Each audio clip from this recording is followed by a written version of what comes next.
doubt, regret, and disgust. Hello, everybody, and welcome to another episode of Therapy with the Lord.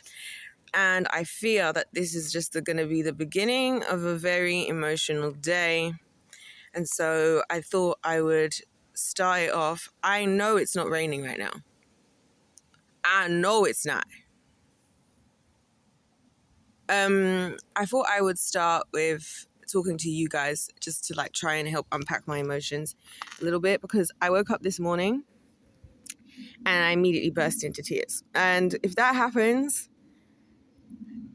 I'm just like, oh Lord, this is going to be. So I thought I would talk to you guys because I realized I'm kind of having this combination of emotions at the moment: doubt, regret, and disgust, that are keeping me in a state of self-sabotage. But also just my whole mood and my whole vibe. I feel like because of this, I can't do anything. And I know this sounds so bad because this is why I'm going to start my conversation with you guys. I'm sure as the day progresses, me and the Lord are going to go further and further with this all. And I would really like to move past it because I'm kind of getting a little bit bored of myself, just not feeling motivated. And it comes down to me having those three feelings, as I said: doubt, regret, and disgust for just everything. And it really is everything. A lot of times I think with the types of stuff I talk about, I feel that a lot of it may come across a lot as if I have all these people I must be upset at, or who broke my heart and this and that, or disappointed me. And I have trust issues because I never want to feel those feelings again. That couldn't be further from the truth. The truth is, the only person I cannot forgive for the life of me is myself. The only person I blame is myself. And therefore, I'm just don't do anything. Because whatever you do, you are going to regret it, and you are going to be the cause of your own situation that you are in. And that's where the doubt and the regret and the disgust comes in together, because it's I know this is going to sound horrific when I say it, but I'll tell you guys what I'm actually mad with God about, because it might seem like I'm not mad at God with anything, about anything, and that couldn't be further from the truth. I think it's natural in relation, the type of relationship with the Lord anyway, that we're getting to know each other. He's literally God, so there's gonna be things that I don't really get, or I'm not happy with or happy about yet, or whatever, and it's just a part of the process. So that's why I said it's kind of like therapy with the Lord, because it's kind of he's helping me work through my emotions. And then also I also have some things with him where sometimes I'm like, you know what, Lord, I don't want to really talk to you because you did this to me. This is what I could have died in the womb. I did not have to be the sperm that won. You allowed for me to be born into this hellscape. That's why it's I can't really have issues with anybody other than me and God, because it's ultimately he's can do anything, and then obviously I'm me, and so that's a side note. So I my first regret is that I somehow didn't just die in the womb. I know that sounds horrible, I'm just being honest.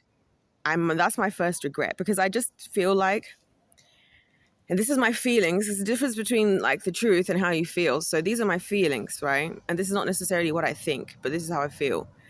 I feel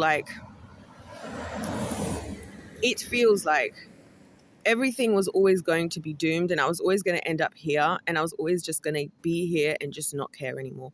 I was listening to, before I came out, I was doing some work, and I was listening to Trisha Paytas. She was on Tanner's new podcast called Brand Safe, which they were talking about just how they're so proud of themselves, that through all they've been through, they pulled themselves out of what they've happened, and they pulled themselves, and they did this themselves, and they're proud of themselves that they gave themselves the life they never.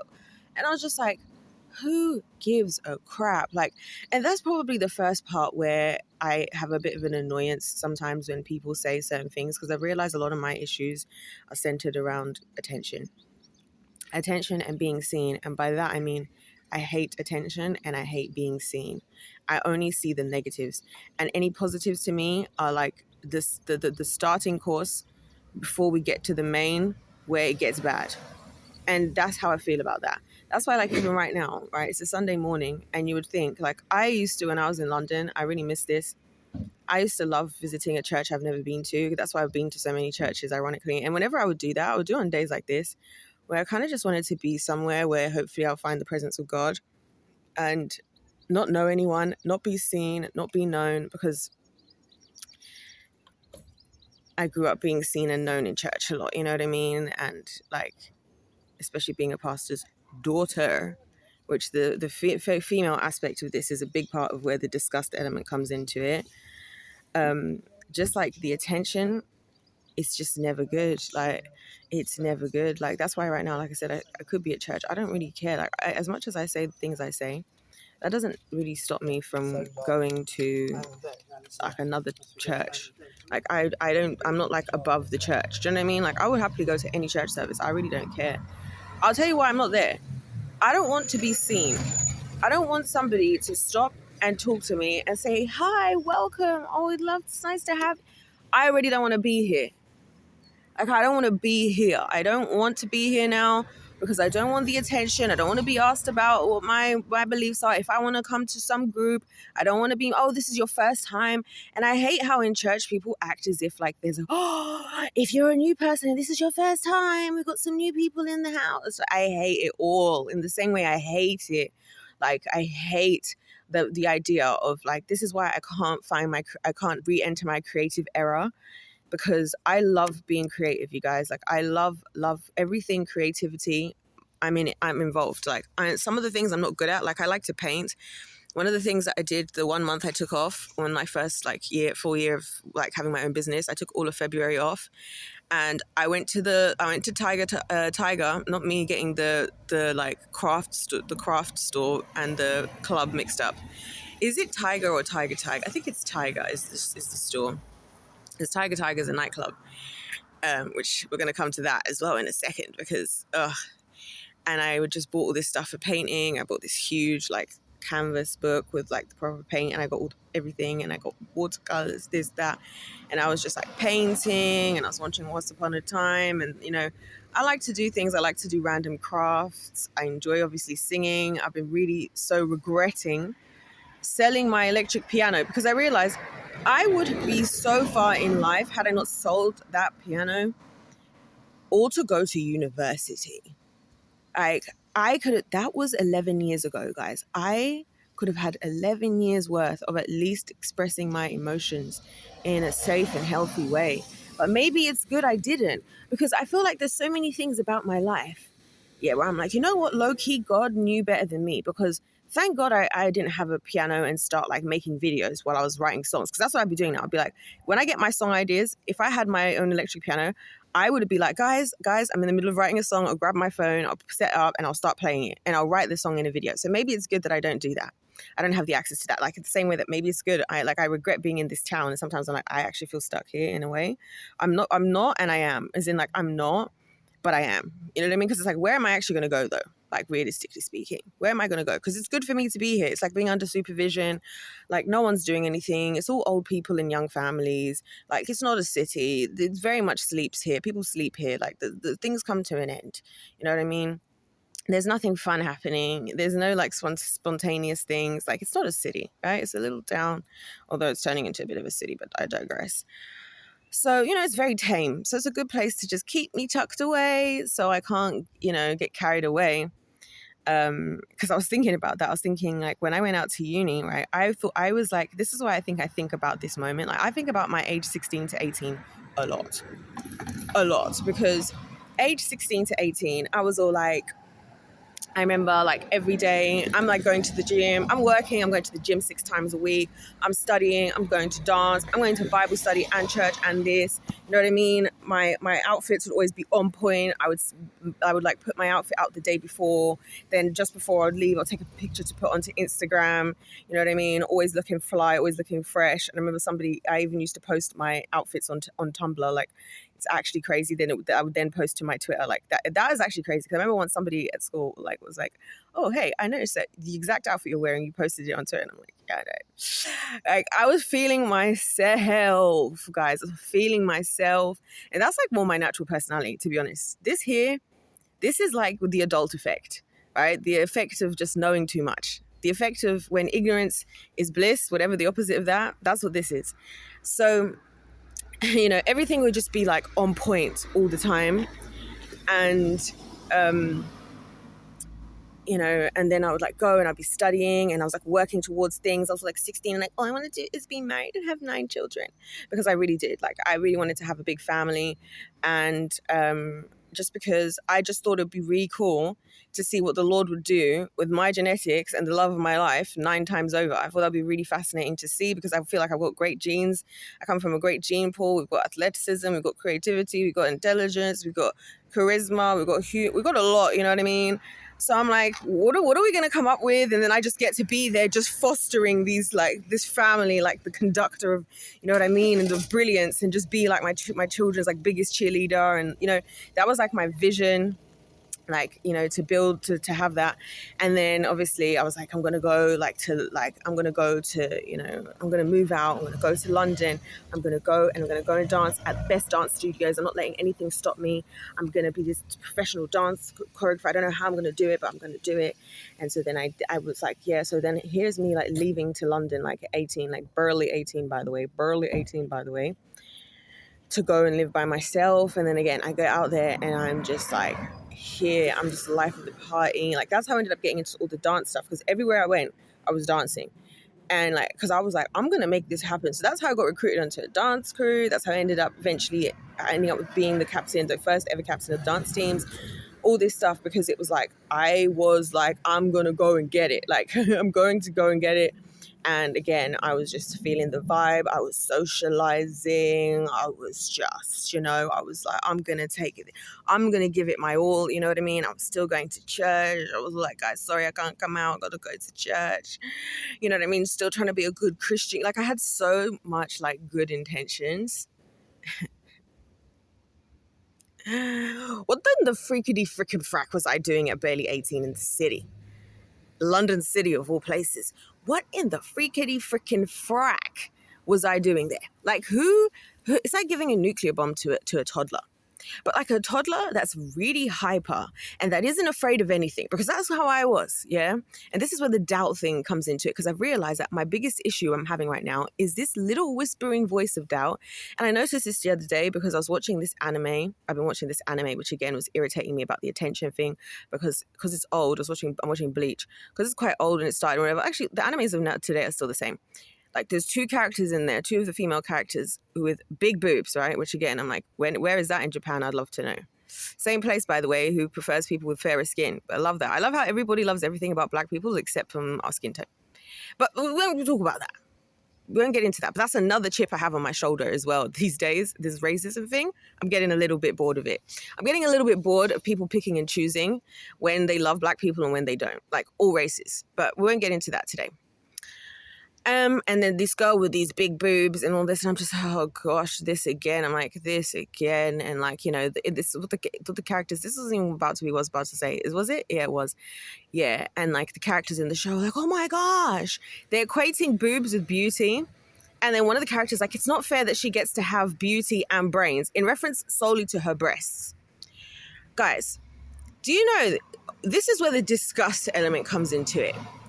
I feel such a sense of disgust at the idea of having sex, to the point I've become almost asexual because of how much I've been undressed by somebody's eyes and the looks of lust and desperation. And so for people to be like, oh my gosh, it's just some freaking boobs, for goodness sake. You must be so lucky. Like, this is what I used to grow up with, like, a lot of girls say, you must be so lucky. Like, I'm like, yeah. Also, I had all the flipping people, all the guys at school constantly throughout all of school accusing me of stuffing my bra. And it's like, so what am I supposed to do? Just take my tits out? Which actually, I'm the kind of psycho that would do that, by the way. just to prove the point. Like, not because I'm all like, because that's the other thing. People think like, oh, you must be this horny sexual like creature, and I'm like, and I hate that's where the disgust comes into, because like, oh, you're so disgusting, like that's how you think of me. It's like with the Christian men, made it worse as well, yeah, because see how I've always come across, because you're confident. People, I don't know what it is with confidence and promiscuity being in the same sentence, because I will like this is why I fundamentally am so against just dating and just love and the idea of a man being in love with me. I actually hate that. I hate it. It makes me feel disgust because of how, and I know that like it's not all like that, yeah, but it's just like I've had so much overwhelming attention in that aspect all the time, all day. And I feel like the fact that I've stripped back so much from like how I used to carry myself, I don't keep my eyebrows, I used to dress more provocatively at a certain point. And again, not because I was trying to be sexy, because I was like, yeah, I do like how my boobs look in this. And I work hard at the gym, so I got a nice body. So the hell I am going to show it off because I've worked hard for this. Like, just like I would feel like about anything. Like, the heck like, you know what I mean? Because like, I've always been that kind of person. But like drawing in attention, I hate it. So this is disgust now. Now I just feel disgust. Like, again, like with these Christian guys, it's like the way they talk to me. Like, because I realized, yeah, we're not all in the same, going through the same situation. Because you know the girls who are the real crazy ones doing crazy things? It's the quiet little bookworms in the corner, the ones who don't talk, who are shy. Yeah, and then there's me, and you'll be surprised that I'm actually way more innocent, way more vanilla than you might think, right? But anyways, it's the Christian guys, yeah, always talking to me as if like, yeah, I get to like be my real self with you. Sounds good, doesn't it? No. Because it's like, oh, I'm going to like the things that the Lord isn't supposed to be doing, knows I'm not supposed to be doing according to the Lord.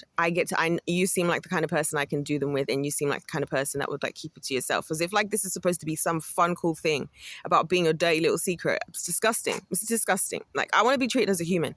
This is why I love the Lord, and this is why like you can't compete, because I just like that I can be naked in front of the Lord. Like, and I know that sounds weird.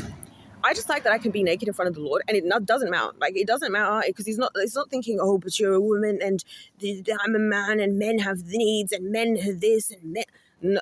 No. I talk to the Lord in the shower. Like, when I get to like have these random moments with the Lord, like, and a lot of times it'll be after a shower, because obviously, guys, you know, we all do the thoughts in the shower thing. And I'll like come out of the shower, and a lot of times that's when me and God will have like a really comedic moment, especially if I like showered in the afternoon. And it's like in my break time where I'm like doing all my my things, and like me and the Lord, I will be crying over laughter, like butt naked out of the shower. And the thing is, I won't be thinking about the fact that I'm naked because I'm with the Lord. And I feel like that's where I'm like, I don't accept any of this stuff to do with us as women, like what men have to say, because I'm like, if Jesus can do it, you need to get closer to Jesus. So I'm like, you think I want to take you further down the road to destruction in the eyes of the Lord? You, a man of God, who is saying you're interested in me because of being a woman of God, you want me to be your dirty little secret so that on Judgment Day, God can tell me that I can now be held accountable. No, that's not, like, just stay away from me. Like, and that's why I feel like you got to overthink it now as a woman. Yeah, you got to hella overthink it. Let me not talk like this. Let me not say that. Let me not joke like this. Let me not make this facial expression. Let me not do that. Because again, I'm very like naturally confident. I don't really have social anxiety, and you know, so people take this the wrong way, and these are the types of things, like I'm saying, from when I was young and stupid. God, I wish I knew that then, like that some of these things were going to backfire. This is even why, like, certain situations, as dark as it's going to be, what I'm about to say, things that have happened to me at the hands of men, I don't really know if they're to blame or not. Like, in my own aspect, because I'm like, well, I don't know, because was I being flirty? I didn't think so. Was I giving off this thing? I didn't think so. But, you know, so it's just like, oh.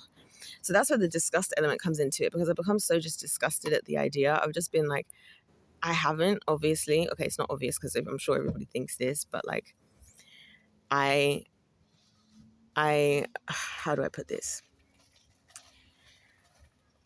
It's really tough to kind of, it's one of those things, this is what I'm saying about being seen thing, that it's like, I'm realizing that we don't all have the same experiences in life, which I know that, But I don't think any of us think about that enough, because when I say certain stories and I say certain things, people don't get it. Like, so if I say, like, I've had this happen to me, yeah, with a lot of the Christian girlies as well, yeah, where I'll describe a situation that took place with a man, right? Or something that they offered to do or something that they said. And they'll be like, oh my gosh, how did you not take that option? How did you not take that option? And like, they are completely blinded, like as if to be like, ain't no way, like if I was you, and it's like, are we forgetting the part where he did this, or are we forgetting the really like heinous things? But just because, oh my gosh, but it sounds like he adores you, oh my gosh, but he sounds like he would do anything. And I'm like, and what is the price? My body, or, you know, being, you know, the fact that they think, you know, I'm young and stupid, so they can just take advantage of me, because there's a lot of that going on. At what cost? Like it's why I'm just like, if you have to wake up, like, do we forget the part where you actually live with that person for the rest of your life? Like, no wonder everybody's getting divorced. Like, no wonder, because people are not thinking in the long term, they're thinking in the short term. And that's another thing that makes me disgusted. It's like, I'm disgusted with everyone. I'm like, everyone needs to just do some deep self-control work. Like, let's go and find self-control. It's also in the Bible, Galatians 5:22, the fruits of the spirit, right? Everybody needs to find some flipping self-control. But besides that, right, it's like, how I feel about this whole disgust thing is almost like, I haven't, but it feels as though I've slept with like 1,000 men. That's where the disgust comes from, because it's like, and this is why, yeah, I kind of get where God is coming from when he says, if you look at another person, like say if you're married and you look at somebody else and you lust after them, that is cheating in the eyes of the Lord. I actually understand it. Like, this is what I'm saying, my experiences in life actually validate the Bible constantly. I'm like, I get it, because I feel like that. I feel dirty now. I don't enjoy showering anymore, because I feel like it doesn't matter how many times I wash my body and how hard I scrub and how many times I wash myself again and again, I can't wash away how I feel about this, how I've felt. And then it's the attention aspect. So this is all where I'm just like, the doubt comes into it, because I'm like, God, like, I don't know if I want to do any of this stuff, because I did all these things before. I ran in head first. I was all like, hey now, this is what dreams are made of. Coming into London, right? Open your eyes. And I'm walking down the streets. I'm getting on the tube, tapping my eyes to God, going to uni, going to Tiger, right? It's students, Wednesday's student night, right, in London. So all the clubs, all the bars, and all this, it would all be student nights. So all the students studying throughout all of London, we'd all go out on a Wednesday. Well, Wednesday was also our sports night, guys. I used to go out 5 nights a week, Monday to Friday. I was always Monday to Friday. It's crazy. This is only my first year. I retired from going out at 19. That's what I mean. I'm the kind of person, it doesn't take me long to realize that something isn't making sense anymore. And I feel like this is why people think I'm mature. I just like, I don't need to waste my entire 20s doing just degenerate things to then realize. I don't need to like waste my entire life with pride just to like be on my deathbed. And this is the first time I've found the bollocks to apologize. Like, I noticed very quickly on that, like, this ain't it. This ain't for me. And again, in my mind, I was there for the fun of it. Like, this sounds like everything's not worth it. This something, it's all just regret now. I was there for the fun of it. And I was going out solely to enjoy myself with the people. I want to go and have a little dancey dance, go and listen to our favorite songs. It's fun to dress up, the fun of it. But again, even now in saying that, oh my gosh, she was a party girls just sleeping around with everybody. Of course, if you came out dressed like this, it's because you're trying to get a man's attention. Or like a lot of men will say, well, what do you expect me to do when you look like that? What do I expect? Like, and I'm not talking about even then. That will happen to me now. What do you expect to do? What do you expect me to do? How do you expect me to feel when you look like that? What's that supposed to mean? I don't like compliments, by the way. I hate them. Anytime somebody says a compliment to me, this is what I'm saying about the scene thing. I'm like, Someone's like, oh, you're so charismatic, you're so funny. I'm like, nope. Because all I'm hearing from this is, how can I use you? How can I use you?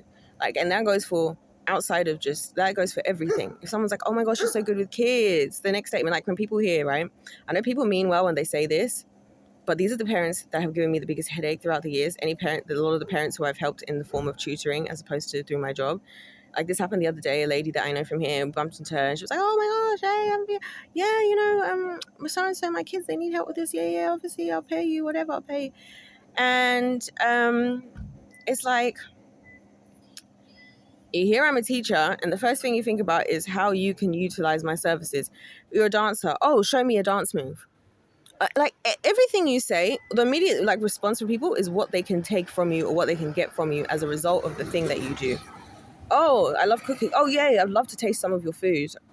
I love a woman that can cook. Who the hell said I want to cook for you, bro? Like, do you know what I'm saying? What you can do? What can you do? Like, this is how I want to start responding to people. Yeah, in all types of things. Like, what can you even do yourself? Like, because like, you're so funny. Oh, you give such great advice. And these are where my regrets are, because I just went out there and I just essentially poured myself out as I am into the world. And like I said, the things that have hurt me about it, it's not heartbreak and it's not disappointment. It's more just like, I feel like I opened myself up to experience the worst of the world. That's where the regret is. I've opened myself up in a way where like I see the worst of people because people feel like they can be their worst version of themselves. Like whether it's because I've created a safe space so they can just be honest. That version I don't mind. Because that's what I would hope for. But then it's also, you think I'm stupid, so you just kind of just say what you wouldn't normally say, or I become the punching bag because I can't fight back.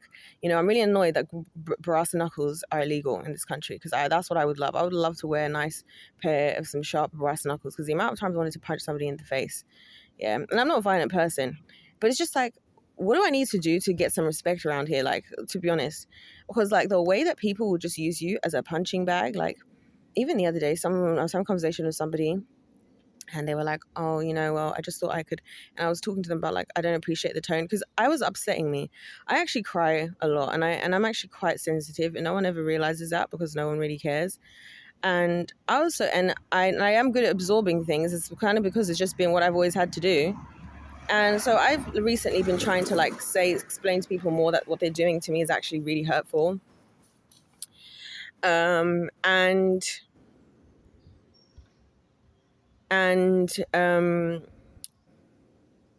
were like, yeah, well, this was only a few days ago. Well, I just thought because you like, I felt like with you, like it's always the with you, I didn't feel like I'd have to do that.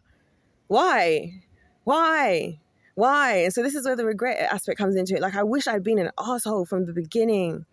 I wish I'd either done that or just lived up to expectations. He should have just slept with 1,000 men. The heck?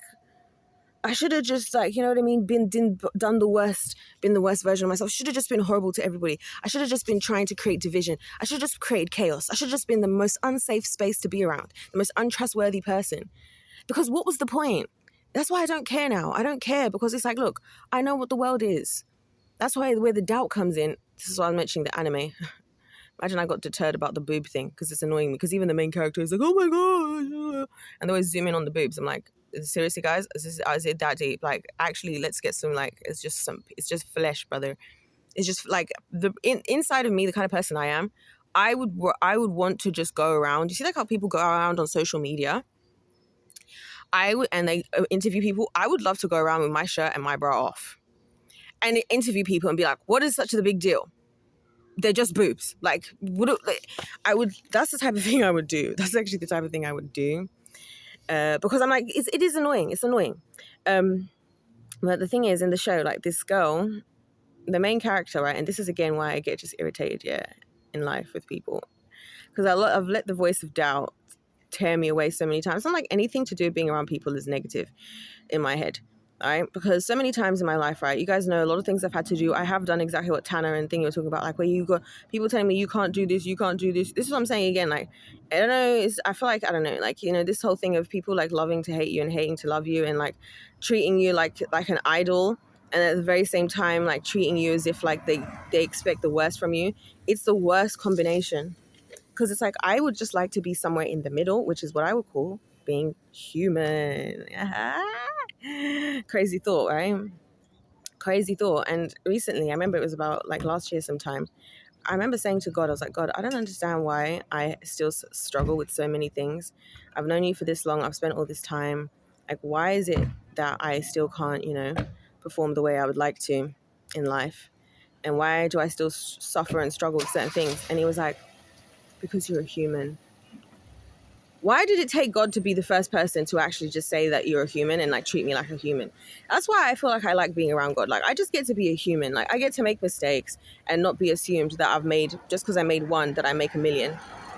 Or that just because I excel at one thing, I excel at everything. Because that's another thing that upsets me. And this is actually hurtful. When people like are surprised because they put you on such a pedestal that there's something wrong with you. Like they're surprised that you're not good at everything. And they look at you and it's like, but it's you. And it's like, yeah, and what? And what? Like, this is why I make it an effort, like when I'm teaching with the kids and stuff, I like to make mistakes as well. I like to talk to them about things I'm not good at and, things I'm trash at, and I joke about it. Like, so I always joke about how bad I am at English to the kids as a reminder that, you don't need to be, we all have things we're good at and things we're not good at. Like, you don't need to excel at everything, and that's fine. Look, I'm still here. And, some of you might be better at English than I am, but I'm still here with a job as doing this, This is why I think I'm good with kids, because I literally just treat children the way I wish I was treated. I treat everybody the way I wish I was treated. That's why. That's the simplest of whys. And it's actually kind of dark when you think about it. That like, it's this novelty, like, whoa, how comes you're such a safe space? How comes you're so like great listener? You give good advice. Oh my gosh, you're so like these. Why are those things like some novelty?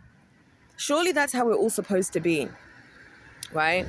But like the doubts that people had in me, sometimes I let the doubts sit in and it backfired.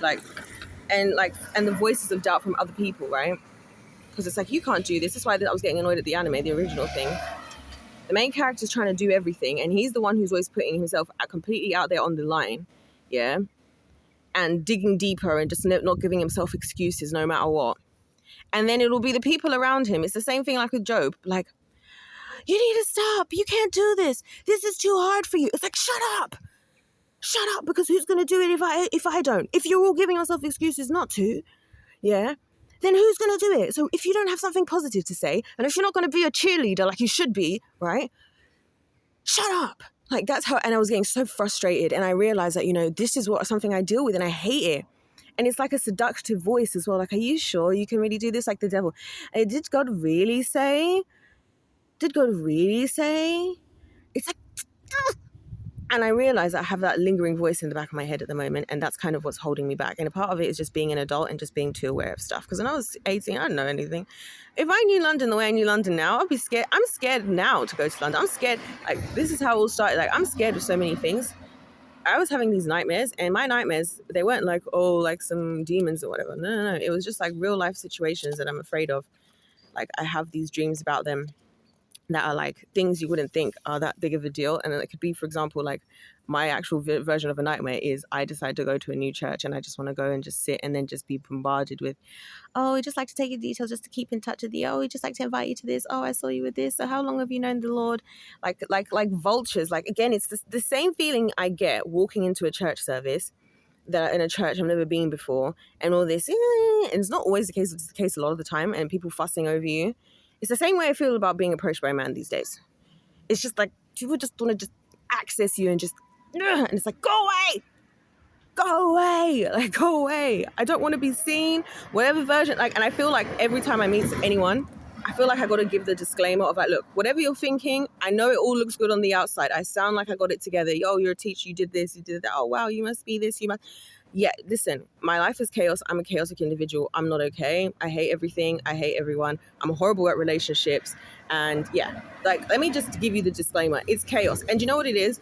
People are so like enchanted in a way. That's why I asked the Lord, like, God, am I a witch? Because people get so enchanted in a way that when I'm saying this stuff, they can't hear it. And then do you know what really hurts my feelings? And this is where like my emotions can come into it.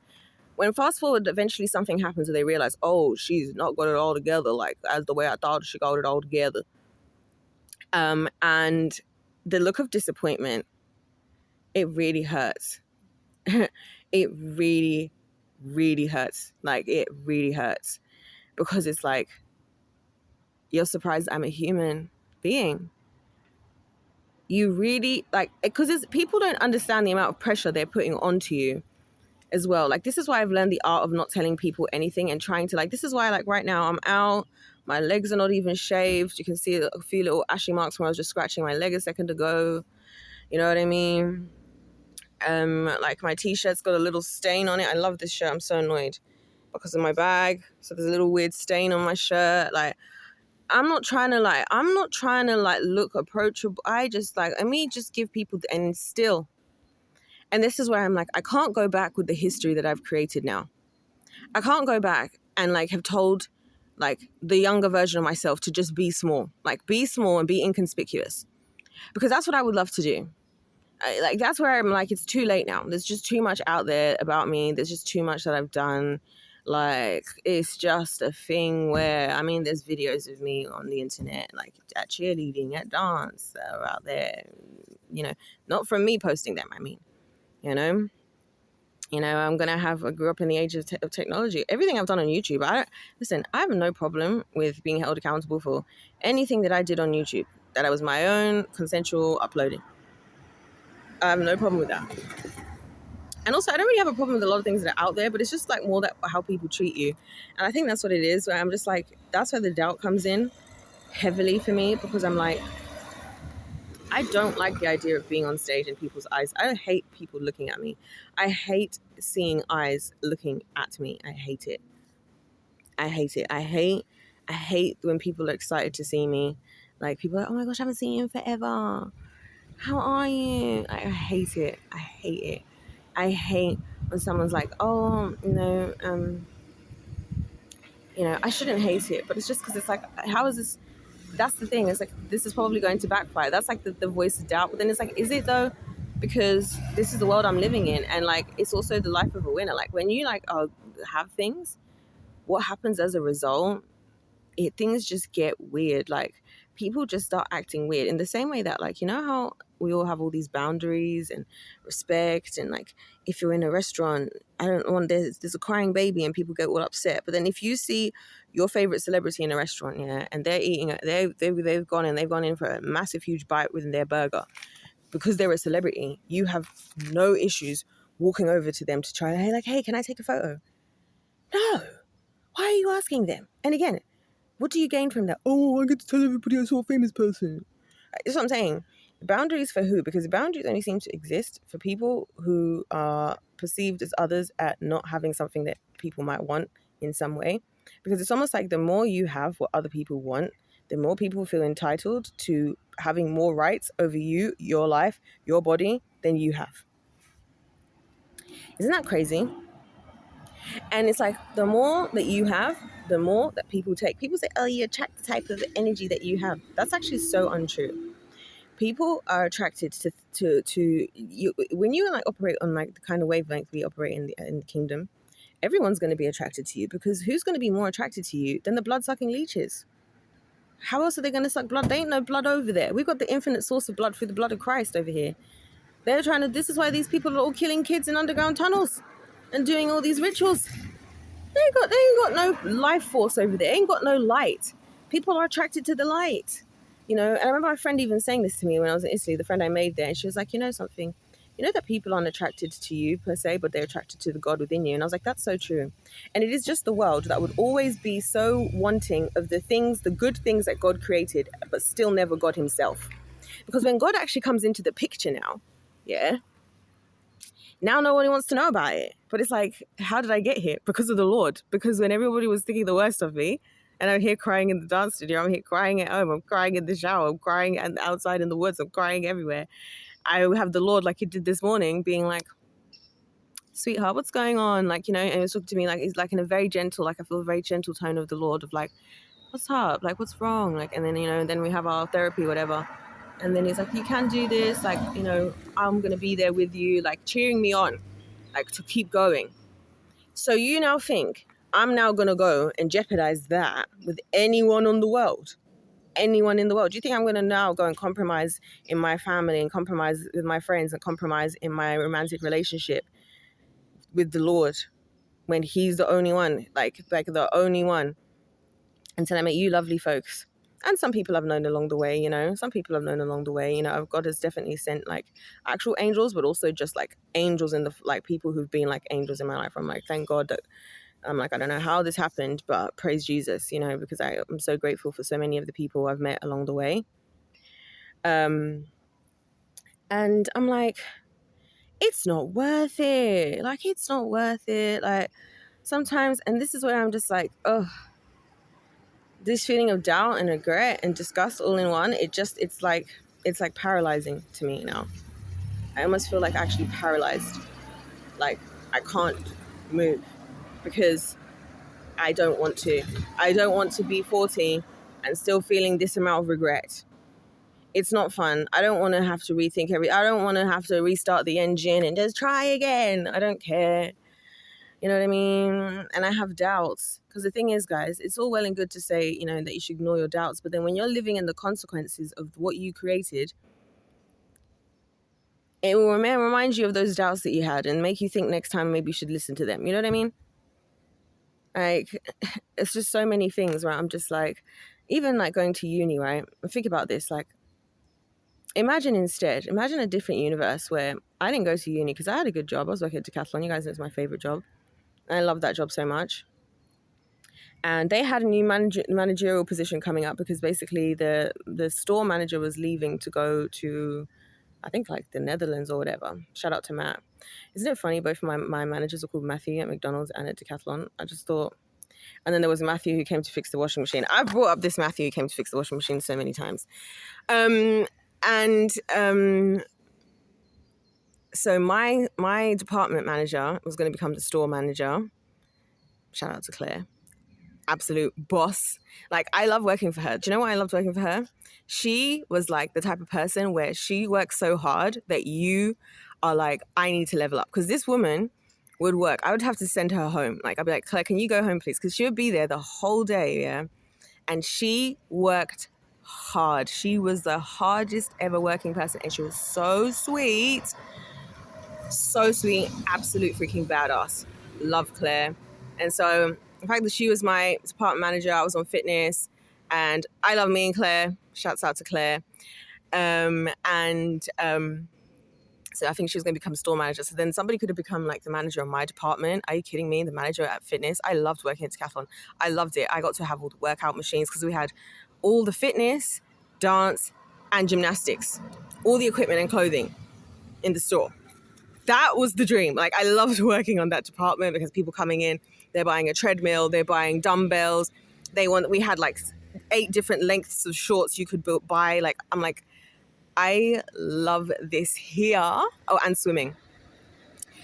And so I could have stayed, never got into student debt and got a student loan, never moved out to the city, kept my electric piano, not know about the wider world. So ignorance could have been bliss.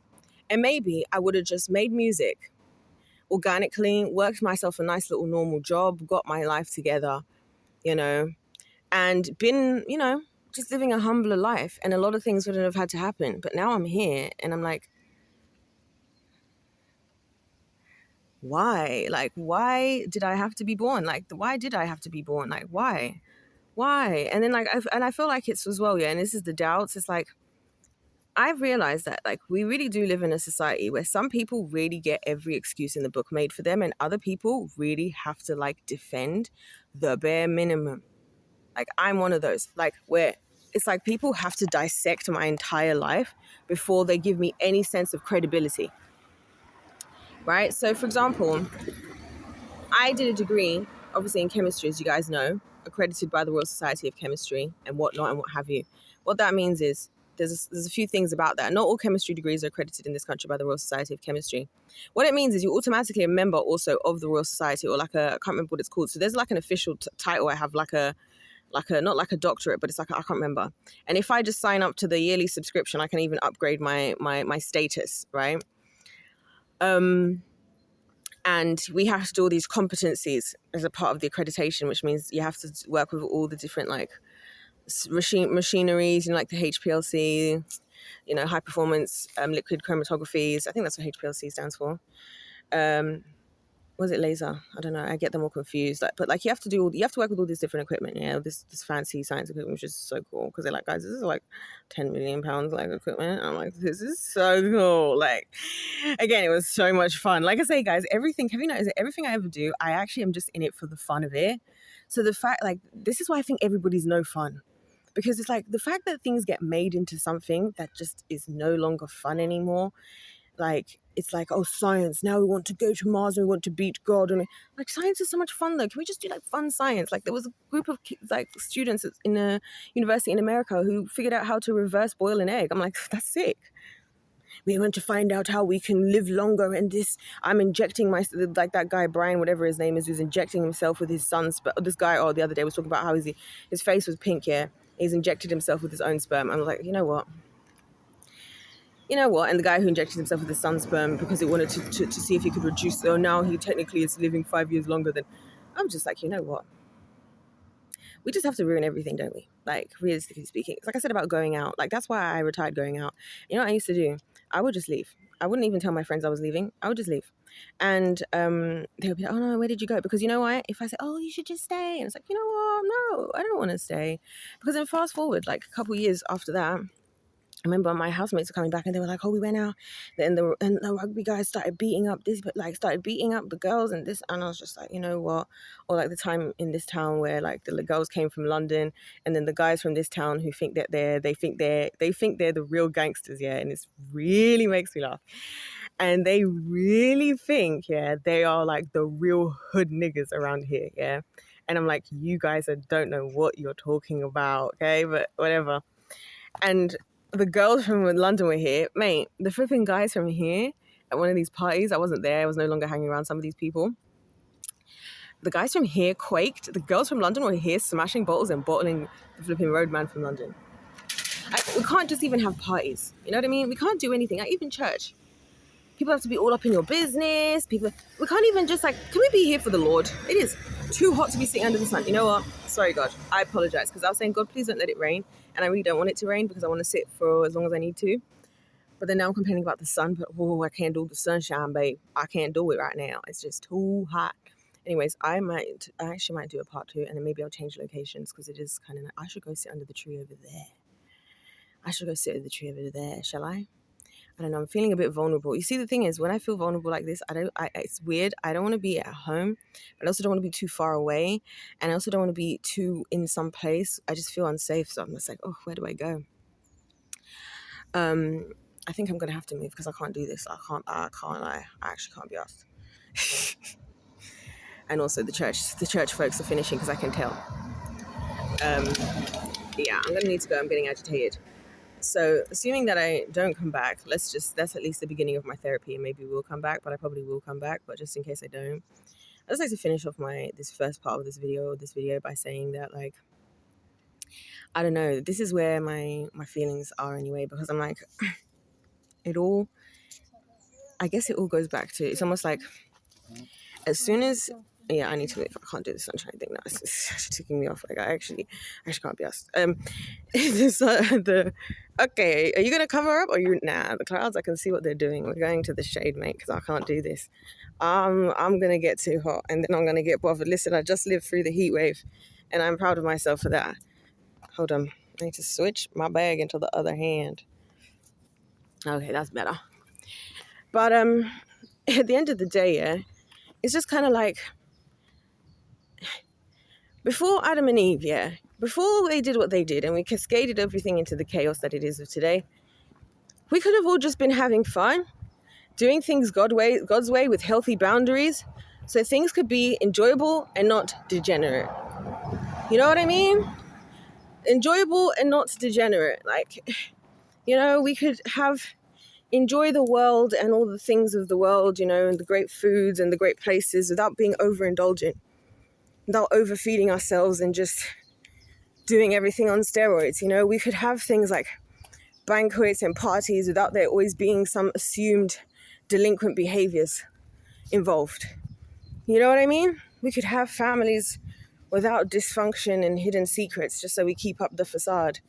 You know, we could have relationships where I, for one, would see sex as a beautiful thing shared with one person who you love. I know, so traditional. Would you believe it? The whore.